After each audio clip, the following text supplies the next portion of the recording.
Hey friends, quick question.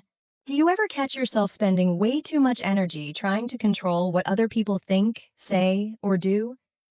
Yeah, same. Well, that stops today.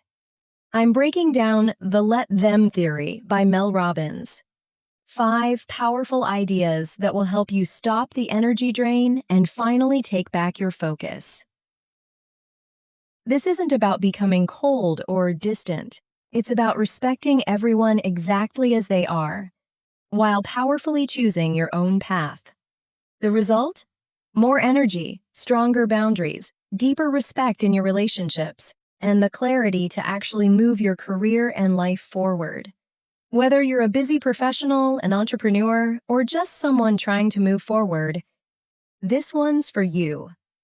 Grab the book, link is in the description below, and let's get into it. Core Takeaway 1.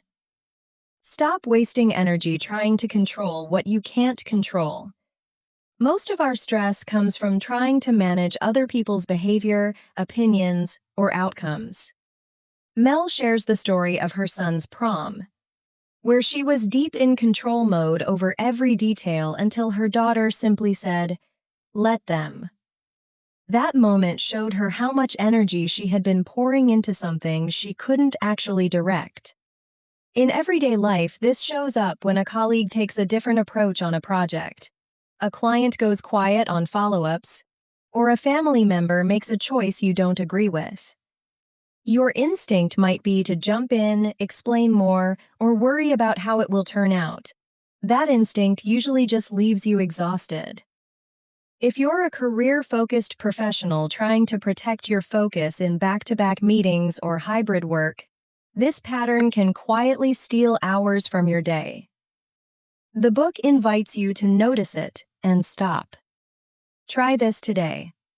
The next time you feel the urge to correct or control someone else's choice, say to yourself, "Let them be who they are."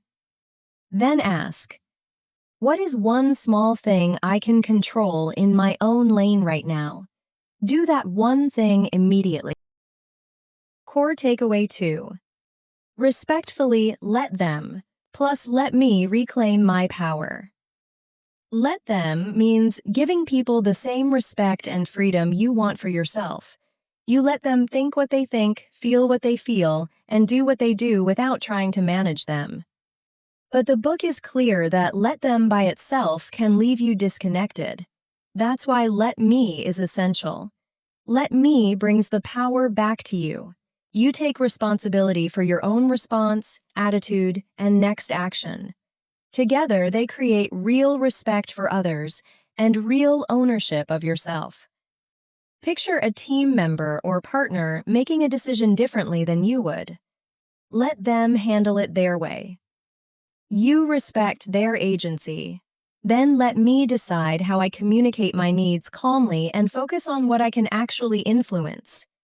This balance keeps relationships healthier while protecting your energy.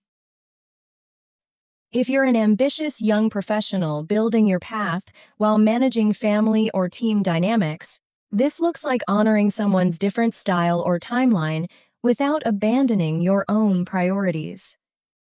Try this today. Choose one situation that's been bothering you. Say internally, "Let them be who they are and make their choice. I respect that." Then follow immediately with, "Let me choose my response," and one clear action. Take that action within the next hour. Core Takeaway 3. You're not responsible for other people's emotions or happiness. You can care about someone deeply and still let them own their feelings. Their disappointment, bad mood, or stress is not yours to fix or absorb. The book emphasizes that as adults, we are not emotional managers for the people around us. Think about a colleague who vents frustration or seems upset after feedback, or a family member who is disappointed because you set a boundary around your time. The old habit might be to over-explain, apologize too much, or try to make them feel better instantly. That habit often comes from mixing up care with control. For busy professionals or anyone in high-pressure environments, This shows up when you take on everyone else's emotional state as your own. It quietly drains the energy you need for your own goals. Try this today. When someone around you is in a difficult emotional state, pause and say to yourself, let them feel what they feel. I respect their experience. Then ask, let me choose a calm, respectful response that honors both of us. Practice one short, kind reply that doesn't take ownership of their emotion. Core takeaway 4. Let them not understand or approve. Respect their view and keep moving on your path. People will have opinions about your choices. Some won't get it. Some may even judge. The book encourages you to let them have that perspective while you stay committed to what matters to you. This isn't ignoring feedback. It's refusing to let other people's lack of understanding derail your direction. Imagine you're setting firmer boundaries on your calendar, changing how you work, or making a visible career move. The questions and raised eyebrows will come. Instead of spending mental energy defending yourself to everyone, you can respect that they see things differently and keep going.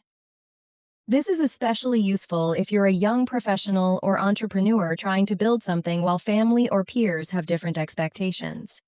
The energy you save is huge. Try this today. Before or right after a decision you know others might question, say to yourself, let them have their opinion. I respect their view. Then take one concrete step that aligns with your own goals today, no matter how small. Core takeaway 5. You can control 3 things: your thoughts, your actions, and how you process your emotions. This is the practical core of the framework. You cannot control what other people think, say, or do, but you can always choose what you think next, what you do or choose not to do, and how you handle the emotions that come up. These 3 things are where your real power lives. On a stressful day when a project hits resistance or someone reacts in a way you didn't expect, the old pattern is to spiral or try to force a different outcome from others. Instead, you can say, let them handle their part. Then, let me focus on my next thought, my next action, and how I'm going to process this productively. If you're anyone trying to build consistency in a packed schedule, this becomes a daily tool for staying steady instead of reactive. Try this today. Use a quick reset when something bothers you. Let them. Let me choose what I think about this. Let me choose what I do next. Then take one small action that moves you forward, even if it's just starting your next focused block or stepping away for a short reset. Your simple 14-day starter plan. For the first 7 days, choose just one area of your life: work communications, family interactions, or your own daily focus, and practice the full let them plus let me approach whenever something triggers you. Keep it small. Notice the moment, say the words internally, and take one tiny action that respects others while honoring your own energy. In week 2, review what felt lighter and expand to a second area if you want. Stack the practice onto something you already do, like after your morning coffee or at the end of your workday.